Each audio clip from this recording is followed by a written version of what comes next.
स्वागत है आप सभी लोगों का। और आइए आज अपने लोग धातुओं की रासायनिक अभिक्रिया के बारे में अध्ययन करें। इसके पहले अपने लोगों ने पढ़ लिया है कि ये पूरा संसार 118 प्रकार के तत्वों से मिलकर के बना है। ये पूरी कायनात, ये पूरी धरती, पूरा संसार किसका बना है? 118 प्रकार के छोटे छोटे तत्वों का मिलकर के बना है। अब ये 118 प्रकार के जो तत्व हैं अपने लोगों ने पढ़ा है, ये कई किस्म के होते हैं। इसमें से कुछ अपने लोगों को दिखते हैं, कुछ दिखते भी नहीं हैं, लेकिन दिखते नहीं हैं। जैसे मैंने कहा तांबा, तो तांबा अपने लोगों ने देखा है। अब मैंने कहा सोना देखा है, चांदी देखा है, लेकिन मैंने कहा ऑक्सीजन होता है, देखा नहीं है। बहुत जरूरी है, सोने से ज्यादा जरूरी है ऑक्सीजन। 1 मिनट में मिले आदमी मर जाएगा, लेकिन देखा नहीं है। हाइड्रोजन, नाइट्रोजन ये होते हैं, दिखते नहीं हैं। तो भैया कुछ अपने लोगों की आंखों से दिखने वाले, कुछ ना दिखने वाले 118 प्रकार के तत्वों से मिलकर के संसार बना है। ये अपने लोगों ने पढ़ा है। कौन कौन से हैं 118 प्रकार के तत्व?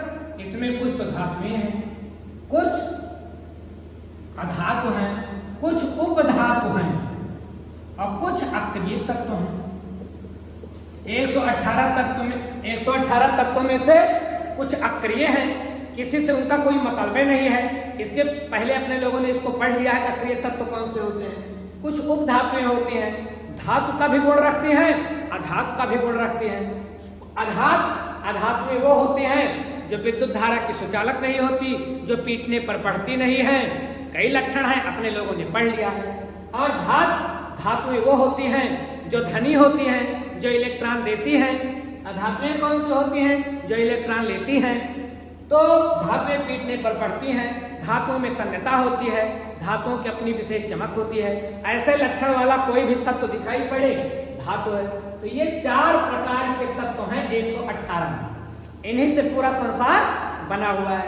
आइए अपने लोग आज देखें कि इनमें से जो धातु है, अब बताइए तो 118 प्रकार के तत्व धातु, अधातु, उपधातु, इसमें सबसे ज्यादा क्या है? इसमें सबसे ज्यादा दुनिया में पाए जाने वाले धातुएं हैं। धातु ज्यादा है, अधातु कम है, उपधातु भी कम है, अक्रिय तत्व भी कम है। सबसे ज्यादा धातु, उसके बाद अधातु। तो देखिए, अगर एक धातु से मिलाई जाए तो क्या होगा? जैसे मान लीजिए लोहा एक धातु है और लोहा और मिला दिया गया उस लोहे में, तो क्या बनेगा? तो धातु ही बनेगी, लोहा ही बनेगा, लेकिन इन दोनों के बीच में जो बंध होगा उसको बोलते हैं धात्विक बंध। धातु और धातु के बीच में कैसा बंध होगा? धात्विक बंध। क्रिया नहीं होगी। लोहा और लोहा एक में मिलाइए, पिघलाइए, फिर गला करके एक में करिए तो रासायनिक अभिक्रिया नहीं होती। लोहा लोहे से मिल तो जाता है, बड़े बड़े रॉड, बड़ी बड़ी चद्दर, बड़े बड़े कॉपर के तार, एल्यूमिनियम के तार, लोहे के तार बन तो जाते हैं, लेकिन ये अभिक्रिया नहीं करते। तो ये बड़े बड़े जो कॉपर के तार, एल्यूमिनियम के तार, लोहे के तार दिखाई पड़ते हैं, ये एक धातु के अणु, एक धातु के परमाणु आपस में जुड़ते जुड़ते लंबा बना लेते हैं, लेकिन उनके बीच में अभिक्रिया नहीं होती है। कैसा बंध काम करता है? धात्विक बंध। और ध्यान रखें, मान लीजिए कापर एक धातु और कापर दूसरी धातु मिलाया गया तो क्या बन जाएगा? कापर ही तो रहेगा। इसके बीच में कैसा बॉन्ड काम करेगा? धात्विक। ध्यान रखिएगा, ये आपसे प्रश्न आ सकता है। धातु के बीच में बनने वाला बंध धात्विक बंध, कापर बन गया। अब ध्यान रखें कि लोहा एक जाति का है, कापर एक ही जाति का है, लेकिन इसी को जरा बदल दीजिए, कापर और जिंक, इन दोनों को मिलाइए तो क्या बन जाएगा? तो बन जाएगी मिश्र धातु। 2 भिन्न भिन्न जाति के, भाई जिंक दूसरी जाति है और कापर दूसरी जाति है, दोनों को मिलाएंगे तो जो धातु तैयार होगी वो मिश्र धातु तैयार होगी। अब कापर और जिंक को मिलाने पर क्या तैयार हो जाती है? पीतल का ग्लास, पीतल का लोटा, पीतल का जग, पीतल के बर्तन अपने लोगों के घर में होते हैं। अब उस पीतल में कापर और जिंक ऐसे मिले हैं कि अपने लोगों को पता नहीं चलता। ऐसा दोनों में प्रेम हो जाता है, ऐसा मिलन हो जाता है कि तीसरे को पता नहीं चलता कि इनमें 2 हैं। पीतल अपने लोगों को दिखने में लगता है एक है, पीतल बाबू एक नहीं है। पीतल में कॉपर है और जिंक है, तांबा है और जिंक है, और रंग भी बदल जाता है, पीला पीला हो जाता है। अब ध्यान रखें, तो ये धातुओं के बीच में बॉन्ड होते हैं। धातु के बीच में लगने वाला बॉन्ड धात्विक बॉन्ड, धातु के बीच में काम करने वाला बॉन्ड धात्विक बॉन्ड। धातु के बीच कोई रिएक्शन कभी नहीं। क्यों रिएक्शन नहीं होता है? क्योंकि अपने लोगों ने पढ़ा था धातुएं कौन होती हैं? जो धनी होती हैं, और धनी इनके पास भी इलेक्ट्रॉन ज्यादा, इनके पास भी इलेक्ट्रॉन ज्यादा, इनके पास भी इलेक्ट्रॉन ज्यादा, इनके पास भी इलेक्ट्रॉन ज्यादा, इनके पास भी इलेक्ट्रॉन ज्यादा, ये सब धनी है। तो धनी है तो अभिक्रिया नहीं करते, आपस में मिल तो जाएंगे और धन इकट्ठा कर लेंगे, लेकिन अभिक्रिया नहीं करेंगे। एक बॉन्ड के थ्रू जुड़ेंगे और वो बॉन्ड क्या कहलाएगा? धात्विक बॉन्ड। ध्यान रखिएगा, ये प्रश्न आपसे पूछ सकता है कि धातु और धातु के बीच में लगने वाला बॉन्ड क्या कहलाता है? धात्विक बॉन्ड। धातु से धात्विक, याद रखिएगा, धातुओं के बीच में लगने वाला बॉन्ड धात्विक बॉन्ड। धातु के बीच में लगने वाला बॉन्ड धात्विक बॉन्ड। धातु के बीच में लगने वाला बॉन्ड धात्विक बॉन्ड। धातु के बीच में बंध धात्विक बंध। धातु के बीच में बंध धात्विक बंध। इतनी बात कंफर्म हो गए। अब आइए अपने लोग देखें कि धातु और अधातु के बीच में जब मिलाया जाएगा तो क्या होगा? तो धातु और अधातु को जब मिलाया जाएगा तो कोई तीसरा यौगिक तैयार हो जाएगा, कोई कंपाउंड तैयार हो जाएगा। क्यों? क्योंकि धातुएं होती हैं इलेक्ट्रॉन की धनी और ये होती हैं कमी। इनके पास इलेक्ट्रॉन की होती है कमी, इनके पास इलेक्ट्रॉन की होती है अधिकता। तो धनी और कमी मतलब धनी आदमी और गरीब आदमी मिलेगा तो क्या होगा? धनी आदमी गरीब आदमी को कुछ देगा। और धनी होने का मतलब मैं आपको बार बार बताता रहता हूं, धनी होने का मतलब ये नहीं कि आपके पास बहुत सारा धन हो। धनी, अगर आपके पास कम भी धन है लेकिन आप दान देते हो तो आप धनी हो। धातुओं के पास ऐसा नहीं कि इलेक्ट्रॉन ज्यादा होता है, नहीं, देने की प्रवृत्ति होती है। ये इलेक्ट्रॉन देते रहते हैं इसलिए धनी है। बात समझ रहे हैं ना आप लोग? अब एक उदाहरण देखें, आप समझ जाएंगे। जैसे यने एक तत्व है, हम लोग जानते हैं यने एक धातु है। यने धातु है, यने के पास कुल इलेक्ट्रॉन होते हैं 11। बोर-बरी का नियम लगाएंगे, आएगा 2 8 1। इनके बाहरी कक्षा में एक इलेक्ट्रॉन। एक अधातु Cl परिचित है, ये अधातु है। इनके पास इलेक्ट्रॉनों की संख्या होती है 17। इलेक्ट्रॉनिक विन्यास निकालेंगे, आएगा 2 8 7। अब देखिए, अगर सोडियम अपना एक इलेक्ट्रॉन निकाल दे तो सोडियम के पास बाहरी कक्षा में कितने इलेक्ट्रॉन रह जाएंगे? 8। और क्लोरीन अपना एक इलेक्ट्रॉन किसी से ले ले तो इसके बाहरी कक्षा में अगर एक मिल जाए तो कितने हो जाएंगे? 8। और मैंने आपको बार बार बताया है कि किसी भी तत्व के लिए कुछ तत्वों को छोड़ करके अधिकतम तत्वों के लिए बाहरी कक्षा में 8 इलेक्ट्रॉन रखना मानो हम लोगों का रोटी कपड़ा और मकान है। जैसे अपने लोगों की इच्छा होती है कि अपने लोगों के रोटी कपड़े और मकान का जुगाड़ हो जाए किसी तरह से, हम इसीलिए जिंदगी भर दौड़ते रहते हैं, भटकते रहते हैं, किस लिए? रोटी कपड़ा मकान हो जाए। ठीक ऐसे ये धातु और अधातु जितने तत्व हैं, कुछ तत्वों को छोड़ करके ये घूमते रहते हैं। क्यों? कि कोई या तो दे करके या तो ले करके 8 इलेक्ट्रॉन अपने बाहरी कक्षा में पूरी कर ले बस। तो सोडियम पहली कक्षा में 2, दूसरी कक्षा में 8 और तीसरी कक्षा में 3। ये तो सोडियम मिस्टर हो गए। अब जरा क्लोरीन मिस्टर को देखिए, पहली कक्षा में 2, दूसरी कक्षा में 8, तीसरी कक्षा में 7। अब सोडियम अपना एक इलेक्ट्रॉन क्लोरीन को दे देगा तो क्लोरीन के बाहरी कक्षा में कितने हो जाएंगे? 8। और जब ये एक इलेक्ट्रॉन अपना दे देगा तो इसके बाहरी कक्षा में कक्षा ही खत्म हो जाएगी। तो सोडियम की बाहरी कक्षा में कितना इलेक्ट्रॉन हो जाएगा? 8। दोनों मिल करके क्या बना लेंगे? NaCl।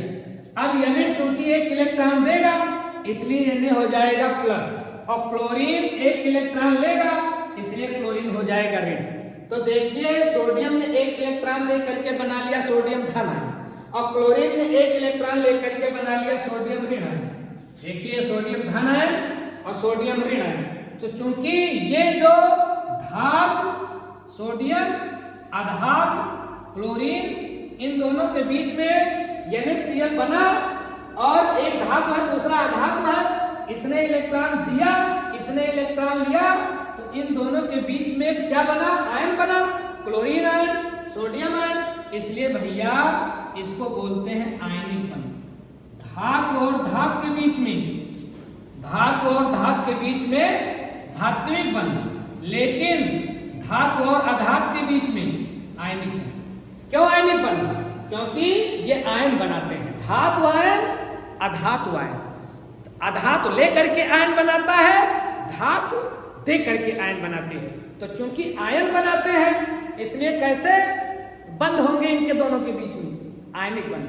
अब अगर आपसे पूछा जाए धातु अधातु के बीच में आयनिक बंध, धातु अधातु के बीच में आयनिक बंध। और एक बात और आप लोग समझ, अब देखिए सोडियम और क्लोरीन ने मिलकर के सोडियम क्लोराइड मतलब नमक बना लिया, ये है नमक। तो नमक में बताइए कैसा बॉन्ड रहेगा? आयनिक बॉन्ड रहेगा। और एक बात आप लोग ध्यान रखिएगा हमेशा के लिए कि सोडियम अगर आपके सामने कहीं आ गया कि सोडियम नॉर्मल और सोडियम प्लस, तो बताइए, और आपसे पूछ ले इसमें इलेक्ट्रॉनों की संख्या बताइए, इसमें इलेक्ट्रॉनों की संख्या बताइए, तो घबराना नहीं है। जरा देखिए आप, मान लीजिए आपको मिला Na और आपसे पूछा Na प्लस, बताइए दोनों के पास कितने इलेक्ट्रॉन होंगे? तो Na अगर नॉर्मल आ रहा है तो इसका मतलब इलेक्ट्रॉनों की संख्या 11, लेकिन Na प्लस आ रहा है तो इसका मतलब हुआ कि इसने एक इलेक्ट्रॉन अपना किसी को दे दिया है, तो 11 था, एक किसी को दे दिया है, तो इसके पास इलेक्ट्रॉनों की संख्या हो जाएगी 10। तो Na और Na प्लस में ये अंतर है, ध्यान रखिएगा। अब जैसे आपके सामने लिखा गया क्लोरीन, तो क्लोरीन के पास इलेक्ट्रॉन होते हैं 17, लेकिन अगर आ गया क्लोरीन ऋण तो हो जाएगा 18। अब ध्यान दें कि सोडियम धनी है, क्यों धनी है? और क्लोरीन ऋणी है, क्यों ऋणी है? ये धनी है ये ऋणी है, जबकि देखने में क्या लग रहा है? क्लोरीन के पास 17 इलेक्ट्रॉन है, सोडियम के पास केवल 11।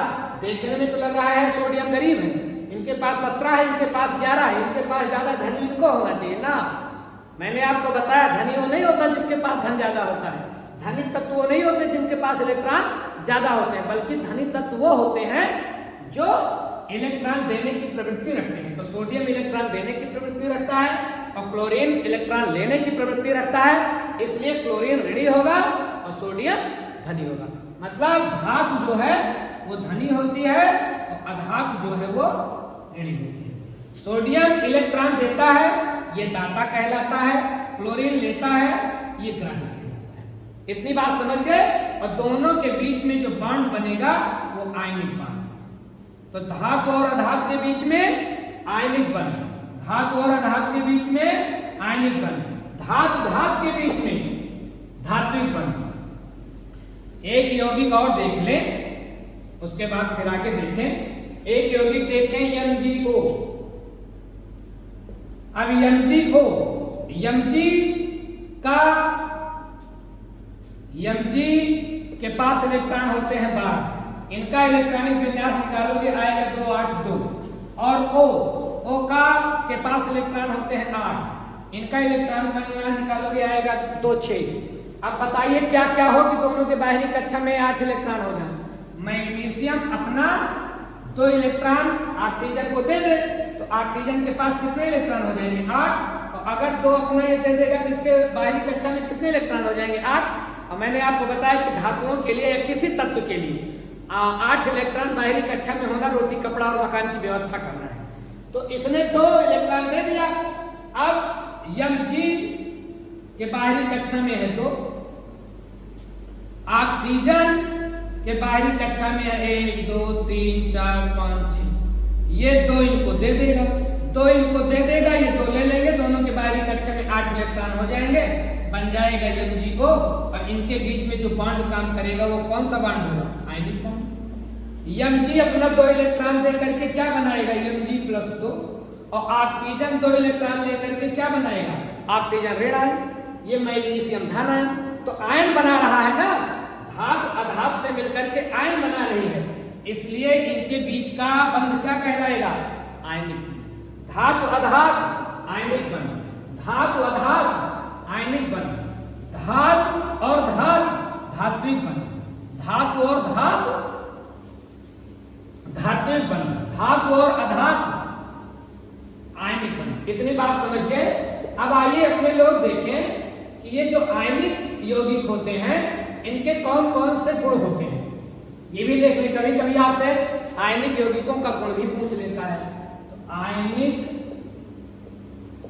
यौगिक के गुण, और आयनिक यौगिक कौन है? जो अभिक्रिया करने में क्या बनाए? आयन बनाए। तो धातु और अधातु के बीच में क्या होता है? धातु और अधातु के बीच में आयनिक बंध होता है। धातु अधातु के बीच में आयनिक बंध होता है, इसलिए धातु और अधातु से बने हुए यौगिक क्या कहलाएंगे? आयनिक यौगिक कहलाएंगे। तो इन आयनिक यौगिकों का आइए अपने लोग गुण देखें। देखिए, आयनिक यौगिक का पहला गुण तो यह होता है कि भंगुर होते हैं। देखिए, धातुएं भंगुर नहीं होती हैं, धातुएं आघात वर्धनीय होती हैं, धातुएं तन्य होती हैं।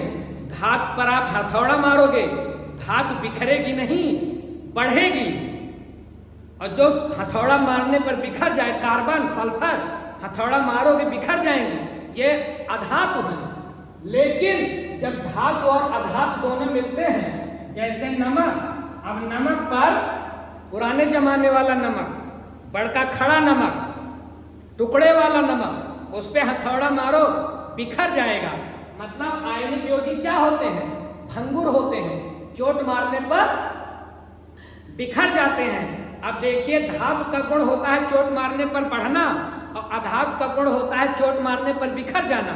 जब एक दुष्ट मतलब अधातु और एक अच्छा और धातु, जैसे सीयल यन ए सीयल, सीयल अधातु यने धातु, अब जब दोनों मिलते हैं यने भंगुर नहीं होता, सीयल भंगुर है समझो, तो ये अपना गुण इनको दे देता है, ये अपना गुण इनको नहीं दे पाते। इससे क्या साबित हो रहा है कि दो लोग एक साथ बैठे, एक अच्छा हो एक बुरा हो, तो अच्छे वाले के ऊपर बुरे वाले का गुण आ जाएगा, और बुरे वाले का के ऊपर अच्छे का गुण नहीं जाता है।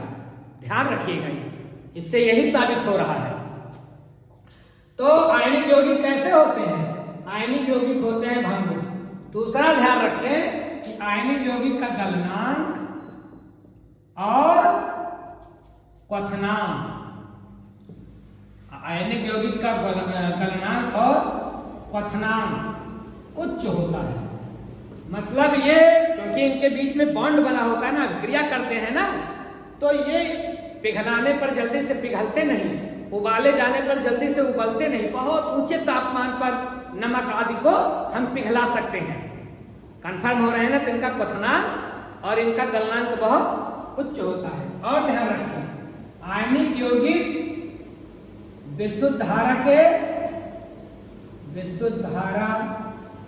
कुचालक, विद्युत धारा के कुचालक होते हैं। अब नमक पर अगर आप बिजली का करंट लगाओगे, दूसरे छोर को छुओगे तो करंट लगेगा? नहीं लगेगा। तो विद्युत धारा के ये कुचालक होते हैं, इनमें विद्युत धारा प्रवाहित नहीं की जा सकती। लेकिन अगर ये जलीय विलयन में घोल दिए जाएं, आयनिक यौगिकों का जलीय विलयन सुचालक होता है। अब ध्यान रखें कि मान लीजिए ये पात्र है, पानी भरा है, पानी में आपने नमक डाल दिया, तो नमक क्या होगा? Na प्लस और Cl माइनस में बढ़ जाएगा। इसमें जब आप बिजली का तार डालेंगे तो इसमें विद्युत धारा बहुत तेज प्रवाहित होगी। मतलब शुष्क आयनिक यौगिक में विद्युत धारा नहीं होती प्रवाहित, कुचालक होते हैं। लेकिन अगर जल में घोल दीजिए तो विद्युत धाराएं बहुत तेज लेकर जाएंगे। क्यों विद्युत धारा तेज लेकर जाएंगे? क्योंकि ये Na जो प्लस है ना, ये इसके पास इलेक्ट्रॉन एक ज्यादा होता है 8 से, ये बहुत तेजी से, वही जो मुक्त इलेक्ट्रॉन है ना एक, वो बहुत तेजी से लेकर के जाता है धारा को। तो जलीय विलयन सुचालक, लेकिन शुष्क आयनिक यौगिक विद्युत धारा के कुचालक। इतनी बात समझ गए? और ध्यान रखिए, नमक को अगर आप गीला कर दें थोड़ा ना और उसमें बिजली डालें, नमक के पानी के घोल में ब्राइन सोल्यूशन में बिजली डालें, बहुत तेज विद्युत धारा प्रवाहित होगी, वैसे सूखे नमक में कुछ नहीं होगा। और ध्यान रखें आप कि ये जो आयनिक यौगिक होते हैं ये ध्रुवीय विलायक में विलय होते हैं। अब आप कहोगे सर ये ध्रुवीय विलायक क्या है? तो भैया पानी मतलब H2O, मतलब इसको हम ऐसे कर सकते हैं H+ OH माइनस। तो जिसमें प्लस और माइनस आए तोड़े जाने पर समझ लो कि वो ध्रुवीय विलायक है। तो पानी क्या है? पानी है ध्रुवीय विलायक। और इसमें नमक डाल दिया जाए तो नमक भी कैसा है? घुलने पर Na+Cl-, मतलब इसके पास भी प्लस, इसके पास प्लस, इसके पास माइनस, इसके पास माइनस। नमक भी ध्रुवीय है और पानी भी ध्रुवीय है, तो इसलिए पानी में नमक घुल जाएगा। पानी कैसा विलायक है? ध्रुवीय धन ऋण। सोडियम क्लोराइड कैसा यौगिक है? ध्रुवीय Na+Cl-। तो अगर ध्रुवीय विलायक होगा तो आयनिक यौगिक उसमें घुल जाएंगे, क्योंकि आयनिक यौगिक भी ध्रुवीय होते हैं। जैसे MgO, अब इसको जब घोलोगे तो क्या आएगा? Mg+ और O-, तो ये ध्रुवीय हो गया, ये घुल जाएगा। नमक पानी में तो घुल जाएगा लेकिन मिट्टी के तेल में नहीं घुलेगा। नमक पानी में घुलेगा, मिट्टी के तेल में नहीं घुलेगा। क्यों मिट्टी के तेल में नमक नहीं घुलेगा? क्योंकि मिट्टी का तेल क्या है? अध्रुवीय है। ये आयनिक यौगिक कहाँ घुलते हैं? आयनिक यौगिक ध्रुवीय विलायक में घुलते हैं, अध्रुवीय विलायक में नहीं घुलते। कंफर्म हो गया? क्यों घुलेंगे? क्योंकि आयनिक यौगिकों की प्रवृत्ति भी क्या होती है? आयनिक यौगिकों की प्रवृत्ति भी होती है ध्रुवीय। आयनिक यौगिक कैसे होते हैं? ध्रुवीय। इसलिए ये किसमें घुलेंगे? ध्रुवीय में। ऐसे आम आप समझ लें कि सब जानवर खोलने को छोड़े जाएं किस्म किस्म के, तो गाय गाय के साथ, भैंस भैंस के साथ, बकरी बकरी के साथ, घोड़े घोड़े के साथ, गधा गधे के साथ मिल जाएंगे, अपने अपने ग्रुप को छांट लेंगे। वैसे ये जो आयनिक यौगिक होते हैं ना, ये ध्रुवीय होते हैं, तो किसमें घुल मिल जाते हैं? जो ध्रुवीय विलायक होते हैं। जैसे जानवर, आदमी अपने अपने ग्रुप में घुल मिल जाते हैं, बच्चे बच्चों में घुल जाते हैं, बूढ़े बूढ़ों में घुल मिल जाते हैं, जवान जवानों में घुल मिल जाते हैं, ठीक वैसे ध्रुवीय यौगिक ध्रुवीय विलायक में। तो आयनिक यौगिक कैसे होते हैं? ध्रुवीय होते हैं। किसमें घुलनशील होते हैं? ध्रुवीय विलायक में, जैसे पानी। तो इतनी बात आप समझ गए कि धातु और अधातु के बीच में कैसा बॉन्ड होगा? Ionic bond. धातु और अधातु के बीच में कैसा बंध होगा? आयनिक बंध। और इनके कौन कौन से लक्षण हैं, कौन कौन से इनके गुण हैं, ये भी अपने लोगों ने पढ़ लिया। शेष जानकारी के लिए भैया अगली क्लास में।